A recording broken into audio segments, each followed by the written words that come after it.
ठाकुर बोलते हैं, ये अंग्रेजों की नाजायज औलाद है।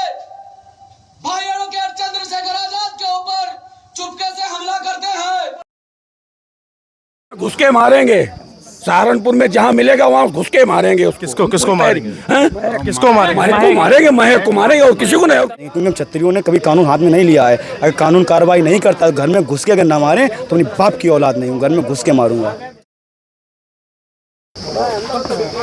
भीम आर्मी चीफ और उनके पदाधिकारियों के खिलाफ क्षत्रिय महासभा लामबंद हुई है। कन्नौज में प्रदर्शन किया जा रहा है। प्रदर्शन किस मांग को लेकर है, आइए जानते हैं। किस मांग को प्रदर्शन कर रहे हैं सर? अब किस मांग को लेकर? भीम आर्मी के जो नेता ने अपना वक्तव्य दिया है, जिसमें उसने ये कहा है कि क्षत्रिय अंग्रेज़ों की औलाद हैं, उस संबंध में हम लोगों का कहना है कि उस पर FIR दर्ज कर, शायद FIR दर्ज हो चुकी है, उसको अधिक से अधिक दंडित किया जाए, ताकि दूसरा कोई व्यक्ति इस तरीके की अब शब्द किसी भी समाज के लिए न बोल सके। क्षत्रिय समाज इतना कमज़ोर नहीं है कि इस तरीके के आरोप, गलत मनगढ़ंत बातें सुन के और उसको बर्दाश्त करता रहे। हमारी मांग यही है कि भविष्य में अगर अमन चैन रखना है समाज में, तो प्रशासन को सख्त से सख्त कार्रवाई करनी चाहिए। बिल्कुल। किस मांग को लेकर?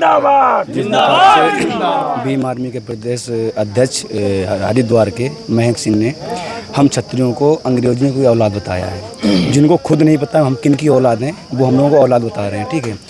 दूसरी बात, अगर इतिहास उठा कर देखा जाए क्षत्रियों का, तो अगर महाराणा प्रताप ना होते तो आज ये स्वयं नहीं होते। हमारे 565 रजवाड़े, रियासतें, 43 गढ़, 18,700 किले और 40 लाख एकड़ भूमि अगर ले ली जाए तो ये सब भूखों से मर जाएंगे। हम लोगों ने, मेरी माताओं बहनों ने 16-16 साल के लड़कों को युद्ध में उतारा था। किस लिए? 36 कौमों की बात करने के लिए। हम 36 कौमों की लड़ाई लड़ी है, और जिनको खुद नहीं पता हम किसकी औलाद हैं, वो हमको औलाद बता रहे हैं। दूसरी बात, क्षत्रिय समाज इतना कभी कमज़ोर नहीं रहा है। भीम आर्मी के चंद्रशेखर आज़ाद पर जो हमला हुआ वो अत्यंत निंदनीय है। हम लोग उसकी निंदा करते हैं, उस पर कार्रवाई करने की हम खुद मांग करते हैं। लेकिन अगर गिर जाएं, हमला हो जाए, ठाकुरों का इतिहास क्या उठा के पढ़ो। तुम्हें हम लोगों ने पाला है, उठा के देखो, उसमें पाला है। हम 36 कौमों की बात करते हैं, और जिस प्रकार से महक सिंह ने अभद्र भाषा का प्रयोग किया, उसने माफ़ी वीडियो जारी की मांगी, ऐसे माफ़ नहीं करेंगे। हम क्षत्रियों का इतिहास देखो, जो टकराया वो चूर चूर हुआ है, और हम क्षत्रियों ने हमेशा मुंह तोड़ जवाब दिया है। हम सब समाज की बात करते हैं ना। मेरी जाटव समाज की किसी लड़ाई नहीं है। मेरी जाटव समाज में गंदी नस्ल का ये बच्चा पैदा हुआ है। मेरी लड़ाई सिर्फ इससे है, किसी लड़ाई नहीं हमारी, सिर्फ इससे। आप लोग इकट्ठे हुए हैं, क्या मांग की? हम लोगों ने ये मांग की है उसकी तुरंत गिरफ्तारी की जाए, नहीं तो हम लोग आंदोलन तेज करेंगे। और उसने जो हम लोगों को चैलेंज किया है कि यहाँ आ जाओ, जगह वो डिसाइड करे, समय वो डिसाइड करे, हम उसको बता देंगे वो किसकी औलाद है। सर, ज्ञापन दिया अभी आपने, क्या कहा? हमने यही मांग की है कि उसके खिलाफ जो FIR दर्ज की हुई है उसे तत्काल अरेस्ट किया जाए। क्या कहना चाहेंगे? हम ये कहना चाहेंगे कि होठों पे जब बदजुबानी, चेहरे पे नकाब लिए फिरते हैं, और जिनके खुद के इतिहास, जिनके खुद के चेहरे बेनकाब हैं, वो मेरा हिसाब लिए फिरते हैं। अरे वो लोग क्या जाने, क्षत्रियम बेजायते इतनाम क्षत्रिया। क्षत्रिय ने तो, अगर वो इतिहास नहीं जानते क्षत्रियों के, महाराणा प्रताप अगर इस प्रकार के ना होते तो घास की रोटी न खाई होती। 4 बास 24 गज अंगुल अष्ट प्रमाण, और ताऊ ऊपर सुल्तान है, मत चूको चौहान। तो ऐसा क्षत्रियों का इतिहास रहा, जो एक तीर में ऊपर से नीचे सुल्तान गिरने का काम किया। ऐसे क्षत्रियों पे ऐसे आरोप, और क्षत्रियों ने हमेशा लोगों को पालने का काम किया।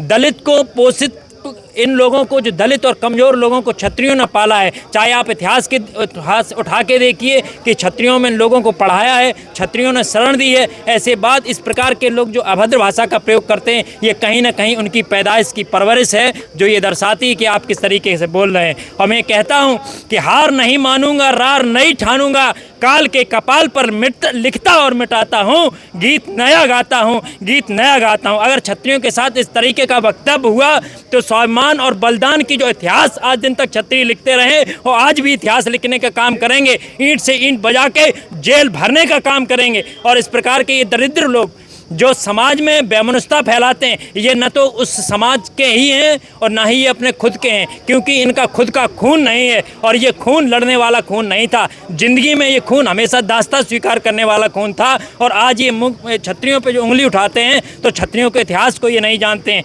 इसलिए मेरा इनसे कहना है कि कायदे से रहें, तो दे रहा है आदमी का दर्द जब आवाज़ दर दर, और हम रहे चुप तो कहो ये आसियाना क्या कहेगा।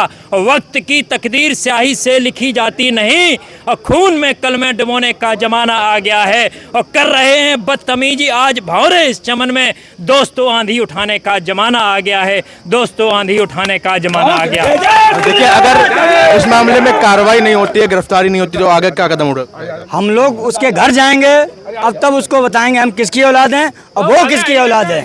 दादा, क्या कहना चाहेंगे आप छत्रियों को लेकर, जो वक्तव्य दिया गया, जो बयान दिया गया? छत्रियों के संबंध में आपको पता ही होगा, जब से हमारा शुरुआत हुई सृष्टि की, राजा मनु से लेकर और मतलब जो है सतयुग, त्रेता युग, द्वापर युग, कलयुग 1192 तक, अभी जो भैया ने बताया कि 4 बांस 24 गंज, तो ये छत्रियों का इतिहास चारों युगों चला रहा। करोड़ों वर्षों तक हमने वो राज किया, हमेशा पाला है, पालने का काम, छत्र धर्म का निर्वाह किया।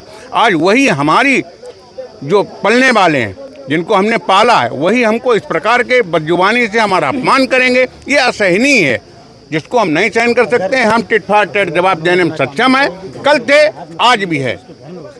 और अब अपनी अस्मिता और स्वाभिमान के लिए सदा लड़ते हैं, लड़ते रहे हैं और लड़ते रहेंगे, इसमें कोई दो राय नहीं। चाहे मुझे जेल जाना पड़े या मुझे लड़ना पड़े या मर मिटना पड़े, क्योंकि हमारा इतिहास ये रहा है कि मतलब गर्दन कटा सकते हैं लेकिन झुका नहीं सकते हैं।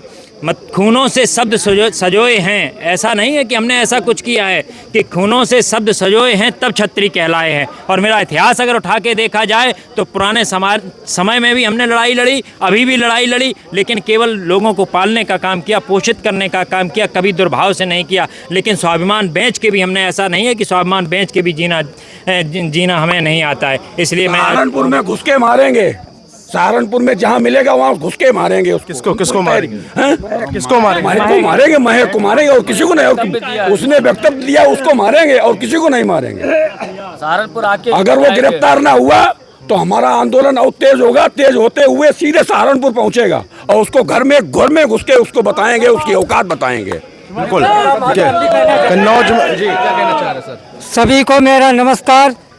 मैं निवेदन करता हूं जिला प्रशासन से, उत्तर प्रदेश सरकार से, भीम आर्मी को प्रबंधित किया जाए और उसका जो कार्यकर्ता है उस पर सख्त कार्रवाई करके जेल में डाला जाए। अगर कार्रवाई नहीं होगी, मैं माननीय राज्यपाल, माननीय मुख्यमंत्री लखनऊ में उनके आवास पर जाकर के अपनी मांग करेंगे और सख्त कार्रवाई करने के लिए मैं उनसे निवेदन करेंगे कि आने वाले समय में क्षत्रिय परिवार को किसी प्रकार से कोई टिप्पणी ना करे। इसी आशा उम्मीद के साथ में मैं सभी को नमस्कार, अभिनंदन, वंदन। बहुत बहुत क्षत्रिय युवाओं में क्या इस मामले को लेकर गुस्सा दिखाई दिया? क्षत्रियों में गुस्सा ही है, अगर 24 घंटे के अंदर कार्रवाई नहीं होती है तो हम लोगों को सहारनपुर जाने में देर नहीं लगेगा। जब घर सहारनपुर पहुंच जाएंगे, घर से निकाल के मारेंगे, क्योंकि हम क्षत्रियों ने कभी कानून हाथ में नहीं लिया है। अगर कानून कार्रवाई नहीं करता तो घर में घुस के अगर ना मारें तो अपनी बाप की औलाद नहीं हूँ, घर में घुस के मारूंगा। देखिए, बिल्कुल कन्नौज में ये प्रदर्शन चल रहा है, कलेक्ट्रेट में पहुंचे हुए थे और वहां पर क्षत्रिय महासभा का ये धरना था। भीम आर्मी के खिलाफ सभी कार्यकर्ता और पदाधिकारी लामबंद हुए हैं। कन्नौज के कलेक्ट्रेट की तस्वीर आपको दिखाई। देखते रहिए पब्लिक कल्चर। मेरा नाम है प्रोम श्रीवास्तव। धन्यवाद।